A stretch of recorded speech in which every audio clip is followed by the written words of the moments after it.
अहिल्या का उद्धार प्राचीन काल की बात है, जब गौतम आशी और उनकी पत्नी अहिल्या, जो अपनी अनुपम सुंदरता के लिए विख्यात थीं, एक शांत और प्राकृतिक आश्रम में रहते थे। उनकी सादगी और श्रद्धा ने उनके जीवन को समर्पित बना दिया था। अहिल्या के रूप और तेजस्विता की ख्याति स्वर्ग तक पहुंच गई थी। स्वर्ग के राजा देवराज इंद्र अहिल्या की सुंदरता से मोहित हो गए। उनके मन में अहिल्या को प्राप्त करने की तीव्र इच्छा जाग उठी। एक दिन जब गौतम ऋषि किसी कारणवश अपने आश्रम से बाहर गए, तब इंद्र ने इस अवसर का लाभ उठाया। वह गौतम ऋषि का रूप धारण कर अहिल्या के पास आए। अहिल्या यह सोचकर कि उनके पति लौट आए हैं, उन्हें धोखे से नहीं पहचान सकी।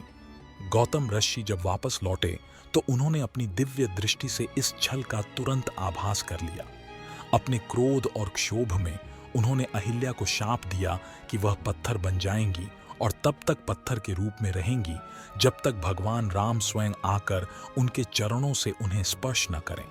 अहिल्या अब पत्थर बन चुकी थीं, लेकिन उनके भीतर का पश्चाताप और भक्ति अद्वितीय थी।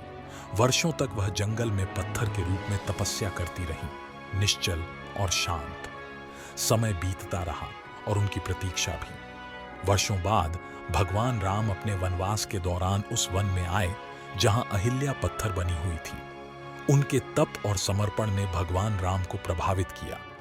राम ने अपने पवित्र चरणों से अहिल्या को स्पर्श किया और उसी क्षण वह पत्थर से अपने वास्तविक रूप में लौट आईं।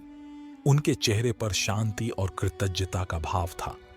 अहिल्या ने भगवान राम का आभार प्रकट किया, जिन्होंने उनके जीवन से शाप को हटा दिया।